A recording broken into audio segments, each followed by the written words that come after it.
This building may not be very familiar to you, but I'm sure that the magazines we make inside are. This is the home of Future Publishing, Europe's biggest publisher of computers magazines. My name's Steve Jarrett, and I'm the editor of one of those magazines, perhaps the best known of all, Amiga Format. Before we get down to business, perhaps you'd like to take a look inside.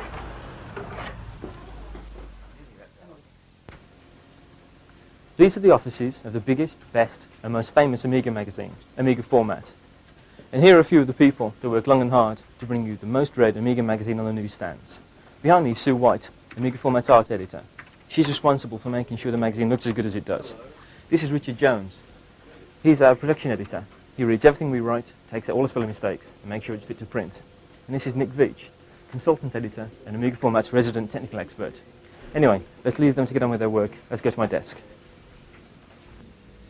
MusicX is probably the best known piece of music software available for the Amiga. It's capable of providing professional results and has been used by rock stars around the world. Although we gave it away on issue 58 of Amiga Format, we really didn't have the room in the magazine to do it justice. This video will show you many of the techniques used by professional musicians to record their work. And so, without further ado, over to our music expert. I hope you find this tutorial interesting and useful. Hello, and welcome to the Amiga Format MusicX video. The aim of this short program is to introduce you to the MusicX software, which is given away on the cover disc of Amiga Format issue 58. MusicX is an extremely powerful music sequencing program designed to make composing music of any style as simple as possible. Although it can be used with the Amiga's internal sound chips, MusicX really comes into its own when used with external MIDI hardware. MIDI stands for Musical Instrument Digital Interface, and is the standard system used for interconnecting keyboards, synthesizers, and drum machines. If you wish to use MusicX with some MIDI equipment, you will need to have a MIDI interface connected to the serial port of your Amiga. MusicX acts very like a tape recorder, storing notes as they are entered either with a mouse or from an external keyboard. The difference is, once the notes are stored in the sequence, you can edit them until they are perfect. It doesn't matter if you missed out on piano lessons, MusicX could make you a star. Now let's get MusicX working.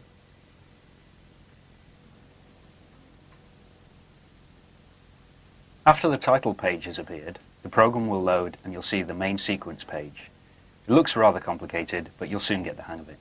The important parts are the playback and recording controls, the clock, the tempo and time signature settings,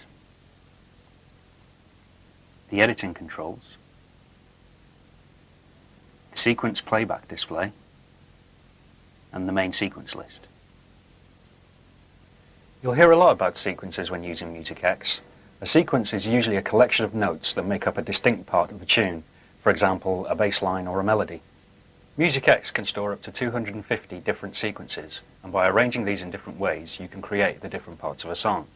For example, the introduction may only feature the bass line, whereas the middle of the song will have the melody part as well. All this is made easy if you store each part in its own sequence.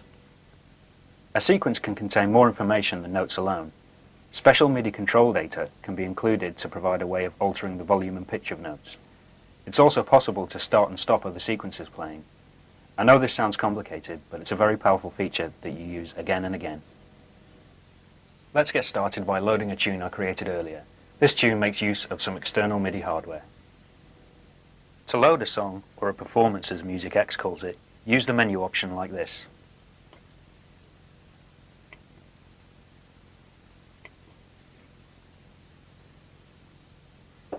When the loading is finished, you'll see a list of all the sequences in the main track list.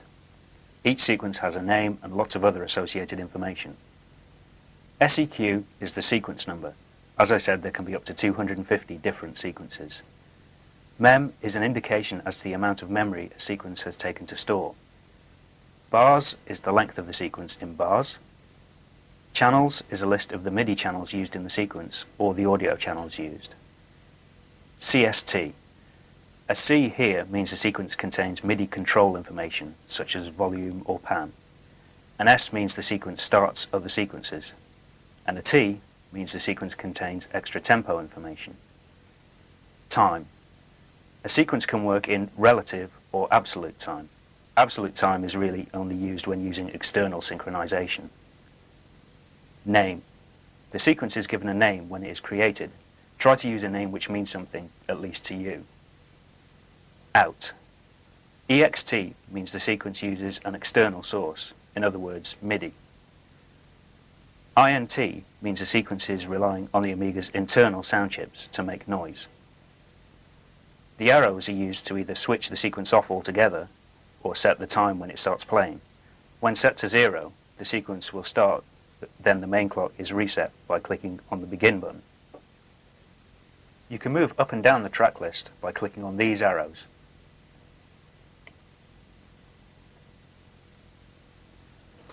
Now let's watch what happens when we actually start the tune playing.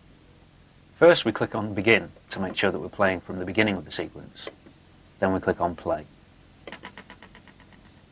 Notice how the clock starts running, and also how the sequences which are playing appear in the window here.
It's possible to switch tracks on and off in this column here. Notice how most of the sequences are switched off here, since the main sequence is using these sequences as slave sequences to control the main song.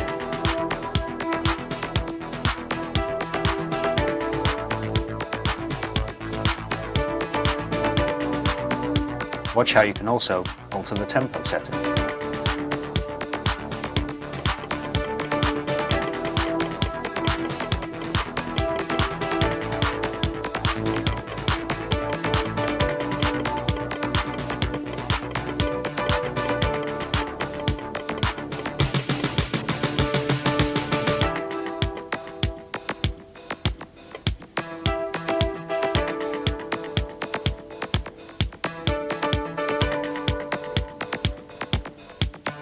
The tempo setting works in beats per minute, so a larger number means faster and a smaller number means slower. The transport controls work as you would expect. Pause, play, rewind and fast forward, and finally, stop. Now that we know what MusicX is capable of, let's start creating a tune from scratch. This time we'll be using the Amiga sound chips to generate the sounds, but later we'll be using the MIDI equipment. First of all, as we already have a performance in memory, we need to get rid of it, which we can do by loading the default song.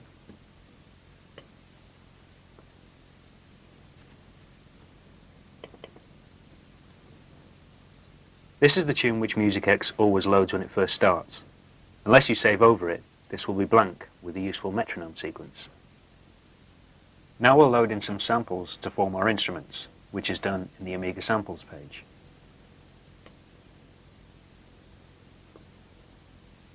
First of all, I'll load up a bass drum in the first free space.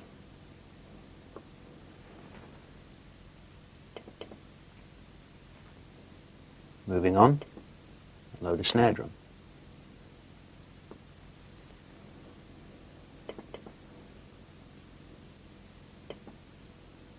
Loading in a multi-sampled bass sound.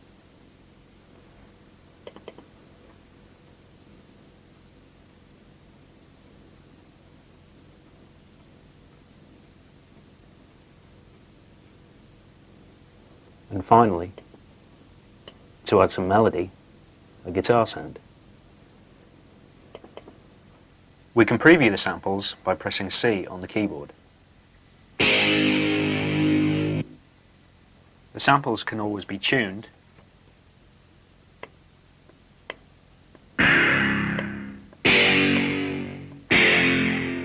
or have their envelopes edited if necessary.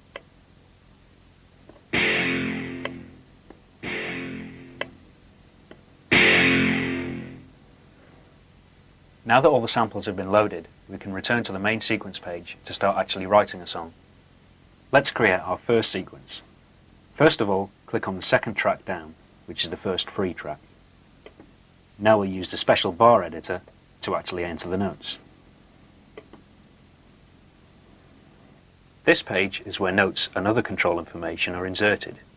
The keyboard along the left indicates the pitch of the notes on the grid.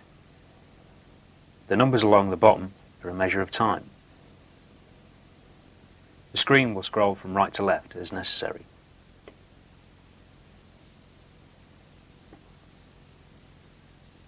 In this case, we'll be entering notes directly with the mouse, so we don't need to worry about the record transport commands. As we are using Amiga samples, we need to ensure a few extra settings are made. These are feedback and output. Otherwise, you won't hear anything. To enter some notes, we must first set their duration from the grid screen.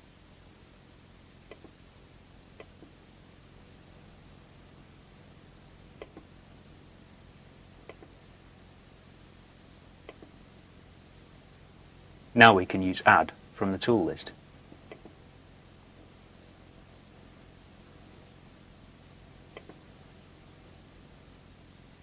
As you add notes, having first zoomed in to see what you're doing, you can drag them around to actually hear them.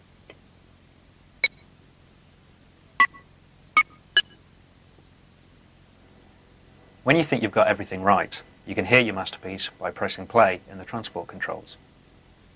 The yellow line on the screen is where the sequence will end, so make sure it's at the end of the bar. If it's not, then drag it there. You can set the number of times the bar will repeat here as well. Now we can select a different sample and add some more notes. First click on 2 in the channel select box and move to the beginning of the sequence.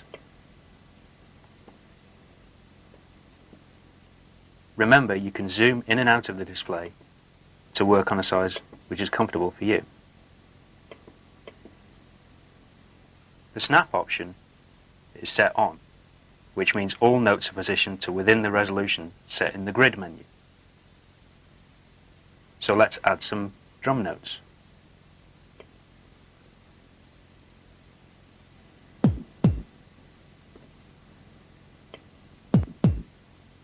Moving individual notes is easy. Simply click on them with the mouse, and with the left button held down, drag them where they need to go.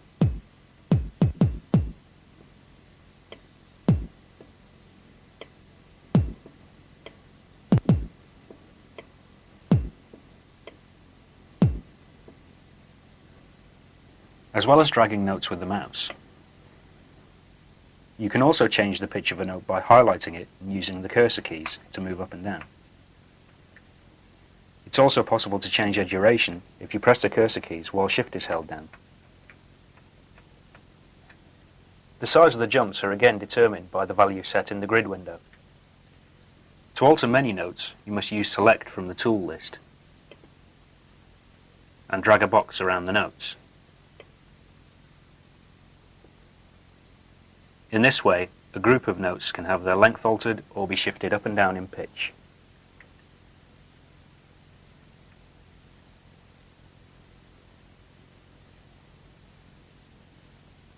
When you select notes in this way, you can also use the cut and paste commands from the Options pull-down menu.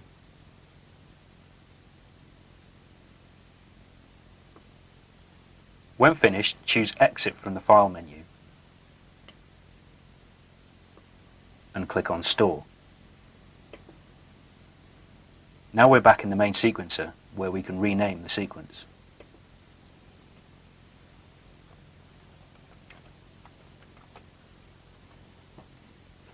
So that's how to create a single sequence from scratch using Amiga samples. You should repeat the process for the rest of the percussion, the bass line, the melody, and so on. It's also important that you regularly save your work, so let's do that now, using the File menu and Save Performance. You need to make sure that you're saving sequences, time parameters, and sample data.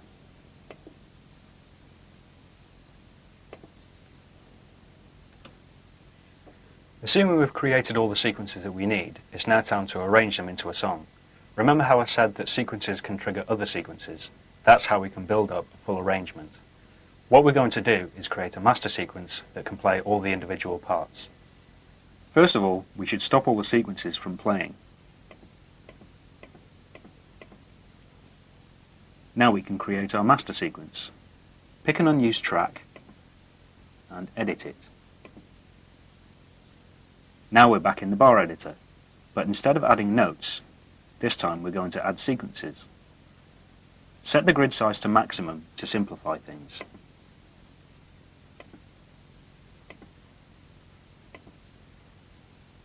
Then select Add. This time click on Play Sequence, not Notes. When these are added, you'll see the name of the sequence appear on a bar. The length of the bar can be adjusted in the same way as with the length of notes, and you can also move the sequences up and down using the cursor keys. Let's start with a little percussion.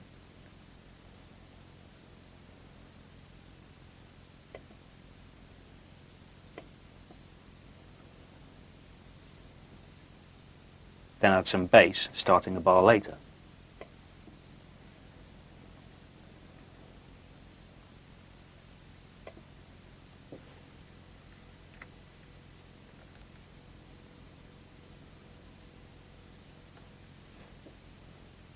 And then finally, the melody.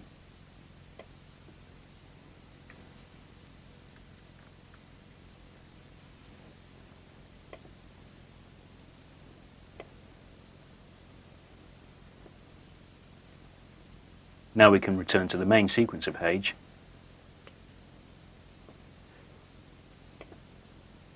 and play our finished tune.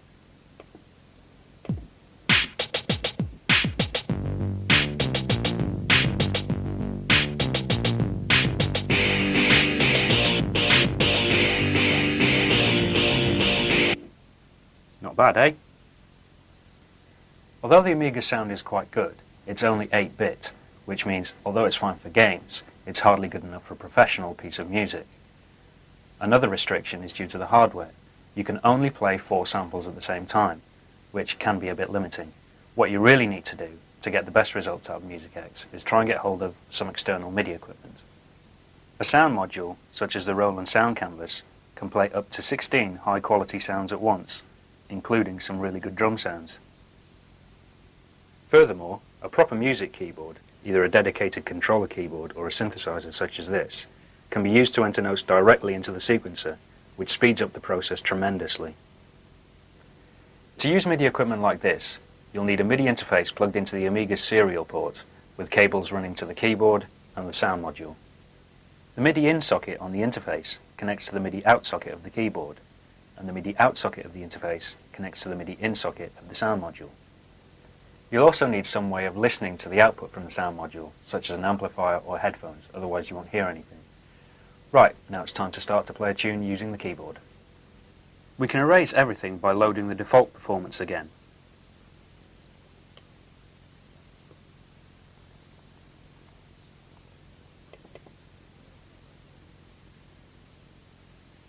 Now let's record a sequence in real time, rather than adding notes with the mouse. First of all, click on Begin, then click on Record.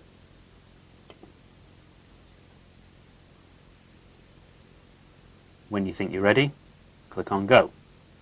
After a lead-in of 2 bars, you should start playing.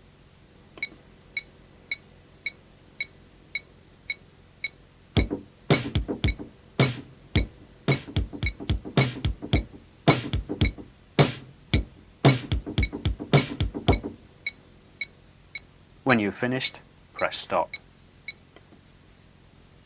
Now click on Store and then Edit to look at the sequence you've recorded. Everything look okay? Okay, let's go back to the main sequencer page. Now it's time to record our next track. So before we do anything else, we need to name this one.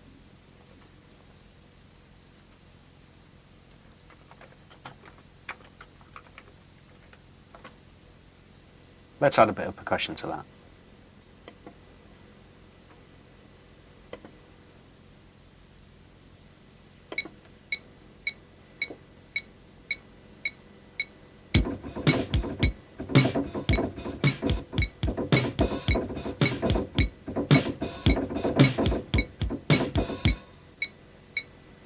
And click on Stop again to end. Okay, so now we've recorded our material, it's time to get it playing in time. We do this using a system called quantize, which shifts any beats that are not quite in time so that they land on the beat. First of all, let's get our kick and snare pattern working in time. Click on the sequence and click on Edit. Have a listen.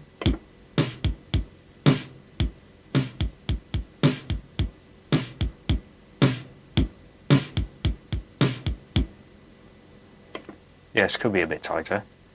Now we need to set the quantize grid using the same window as before.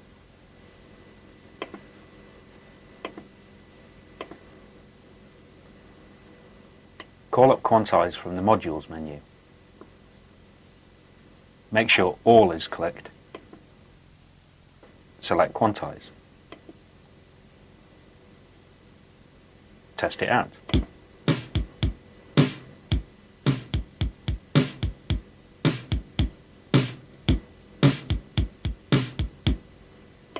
Much better.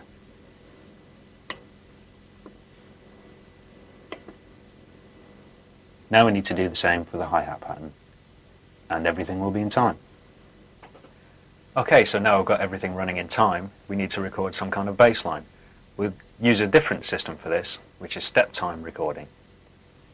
First of all, go to the next sequence in the list, then click on Edit.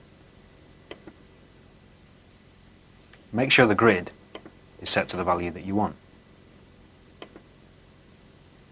Click on the pause button, then the record button. Now play your first note and hold the key down. Click on Step to move the end of the note on. Let go of the key and do the same again for the next note.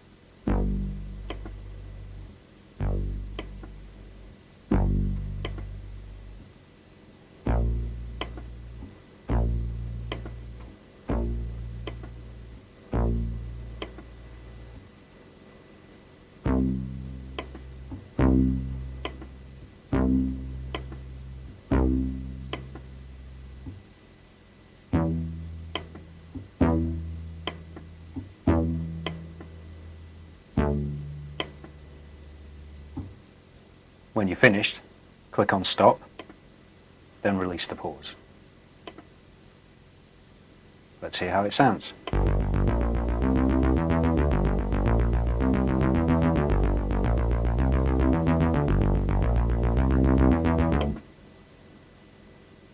Okay, let's store that away.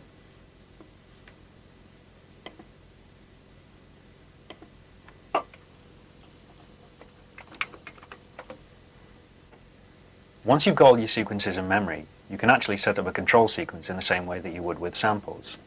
While we're talking of control sequences, let's have a look at another area, which is transposing sequences to shift their key. To explain transposing, let's have a look at the sequence we loaded earlier.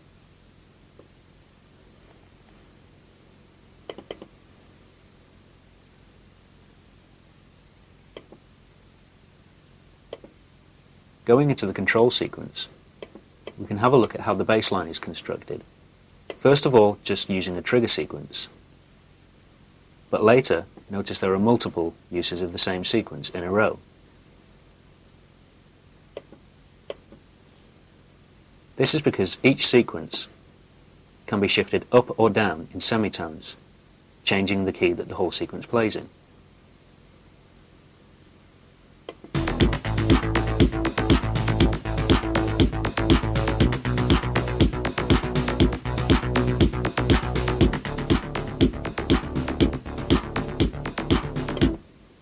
To transpose a sequence, just select it and use the slider to move it up or down.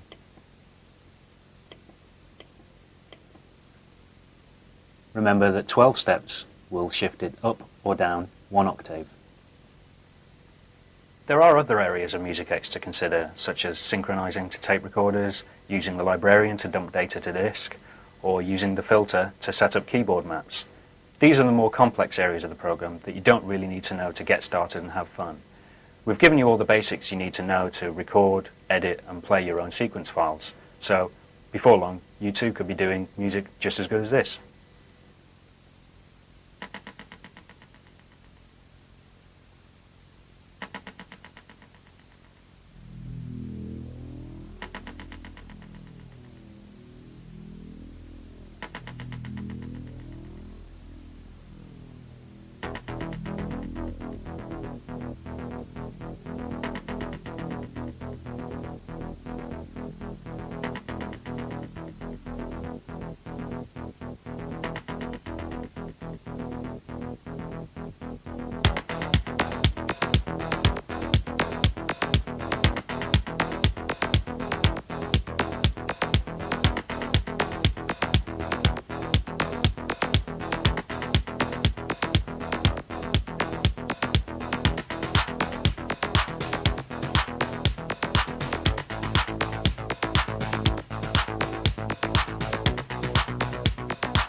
We've produced this series of videos as part of our commitment to you, our readers.